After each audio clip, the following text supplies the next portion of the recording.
Good afternoon students. हम लोग हमारा जो 6 चैप्टर है एप्लीकेशन ऑफ डेरिवेटिव्स वो हमने स्टार्ट किया था।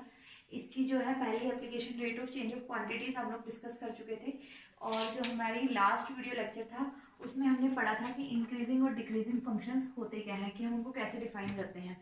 ठीक है, तो आज हम ये पढ़ने वाले हैं कि जो हमारी सेकंड प्रश्नावली है आपकी 6 चैप्टर की एक्सरसाइज 6.2, इसमें इंक्रीजिंग डिक्रीजिंग से रिलेटेड किस टाइप के क्वेश्चंस जो है वो आते हैं जनरली। ठीक है, आई थिंक जो इंक्रीजिंग और डिक्रीजिंग फंक्शंस का जो कंसेप्ट है वो आप लोगों को क्लियर हो गया होगा कि लास्ट लेक्चर में मैंने उसे बहुत अच्छे से क्लियर करने की कोशिश की थी। और तो हम डिस्कस करते हैं कि यहाँ पे जनरली जो हमारे क्वेश्चंस आएंगे वो किस टाइप के आएंगे। ठीक है, तो यहाँ दो तरीके के क्वेश्चन जनरली आते हैं।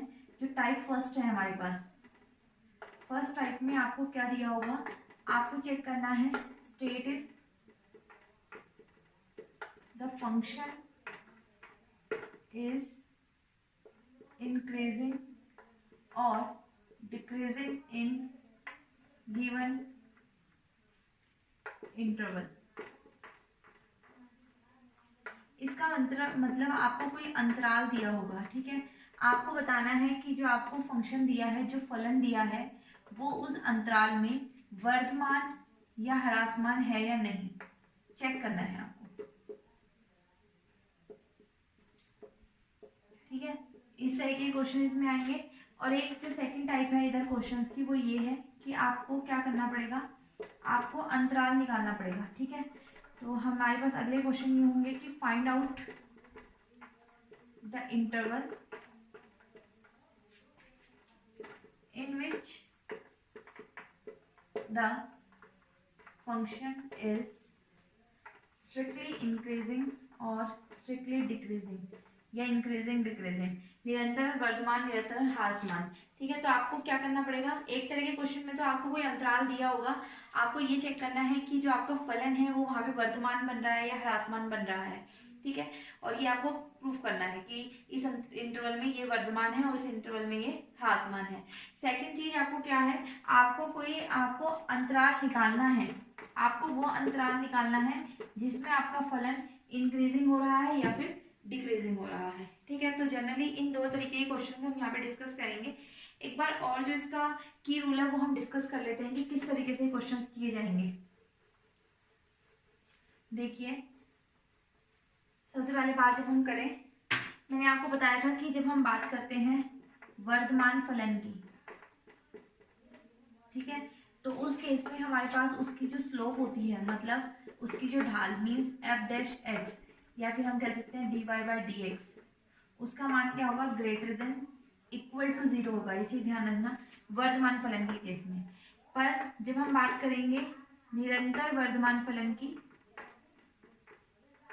तो उस केस में हमारे पास जो एफ डैश एक्स है वो ग्रेटर देन 0 होगा। यहाँ स्ट्रिक्टली इनइक्वालिटी आ जाएगी, स्ट्रिक्टली इनइक्वालिटी आ जाएगी मीन्स इक्वल टू का साइन नहीं आएगा।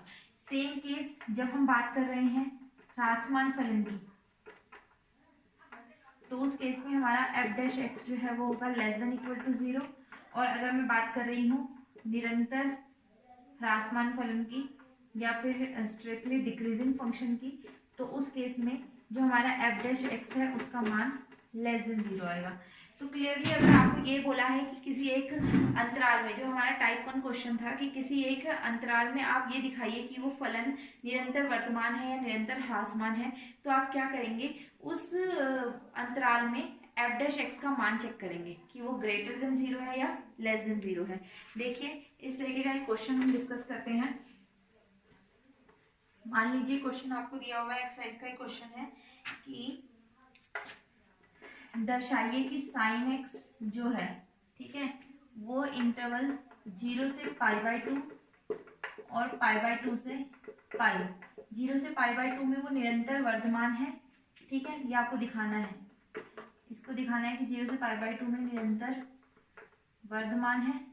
ठीक है, और 0 से पाई बाई 2 में निरंतर वर्धमान है और पाई बाई 2 से पाई में वो क्या बन रहा है हमारा, निरंतर ह्रासमान। ठीक है, तो ये चीज हमें दी हुई है। ठीक है, तो सबसे पहले इसको करने का तरीका क्या है, इसको y मान लीजिए, y is equal to sine x. सबसे पहले आप y डैश निकालेंगे या dy बाई डी एक्स निकालेंगे। ठीक है। जैसे मान लीजिए ये एफ एक्स है तो हम मतलब एफ डैश एक्स निकालेंगे, एक ही चीज़ है। जब हम इसका डेरिवेटिव करेंगे क्या बनेगा हमारे पास, कॉस एक्स। ठीक है। तो हम बात करते हैं 0 से π/2 के लिए। जब हम 0 से π/2 के लिए बात करते हैं, 0 से 90 डिग्री, देखिए जरा, आपको ये पता होगा कि हमारे पास इस पार्ट में सारे ट्रिग्नोमेट्रिक फंक्शन पॉजिटिव होते हैं। यहाँ साइन और कॉसिकेंट पॉजिटिव होते हैं। ठीक है। यहाँ कॉस और सेकेंड पॉजिटिव होते हैं, यहाँ टेन और कॉट पॉजिटिव होते हैं। ठीक है। अगर हम बात करते हैं 0 से 90, 90 डिग्री इतना होगा। ठीक है। 0 से 90 डिग्री के लिए सारे फंक्शन पॉजिटिव, मतलब कॉस एक्स भी पॉजिटिव, मतलब कॉस एक्स क्या होगा, greater than 0। Cos x greater than 0 means F dash x greater than 0। तो हम लिख सकते हैं कि 0 से π/2 अंतराल में जो हमारा एफ एक्स है या बराबर साइन एक्स, वो क्या बन रहा है, एक निरंतर वर्धमान फलन हो गया। ठीक है। निरंतर वर्धमान फलन हमारे पास बन जाएगा। ठीक। उसी की बात ये हमारे पास हो गया कि 0 से π/2 की बात कर रहे हैं हम। अगर अब मैं बात कर रही हूँ π/2 से पाई के लिए, अब हम बात करते हैं π/2 से पाई के लिए हमें एफ डैश एक्स का मान देखना है। जब हम π/2 से पाई की बात करेंगे ये वाला क्वेश्चन आएगा, और यहाँ पे हमारा कॉस क्या होता है, नेगेटिव, क्योंकि यहाँ पे साइन और कॉसिकेंट पॉजिटिव होते हैं। ठीक है। तो आप डायरेक्टली लिखेंगे कि π/2 से पाई अंतराल में कॉस एक्स क्या है, लेस देन 0, मतलब नेगेटिव, इसका मतलब F dash x less than 0, इसका मतलब साइन एक्स जो है π/2 से पाई अंतराल में एक निरंतर ह्रासमान फलन है।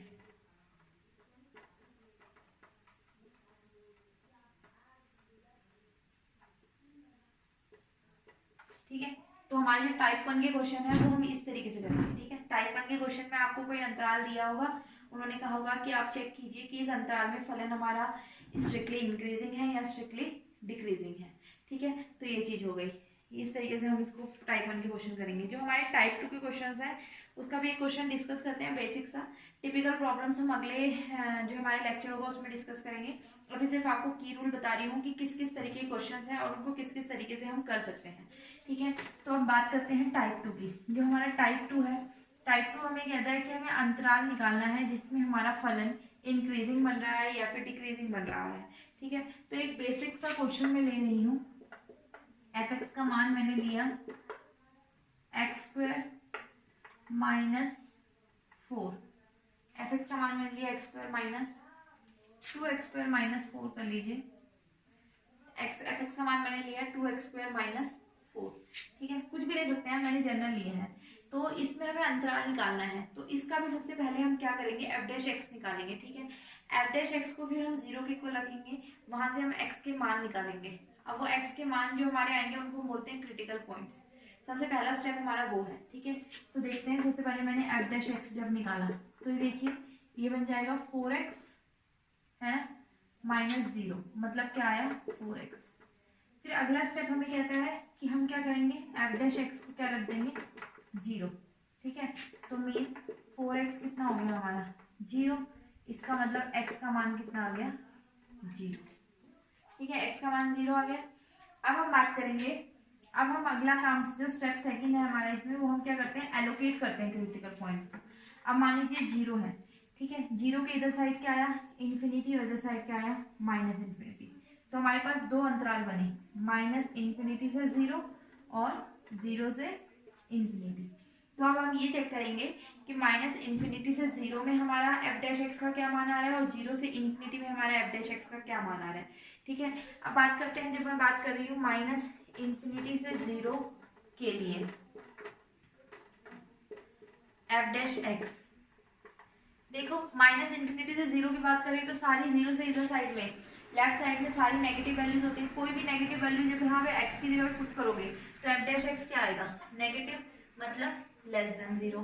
तो हम ये कह सकते हैं कि -इन्फिनिटी से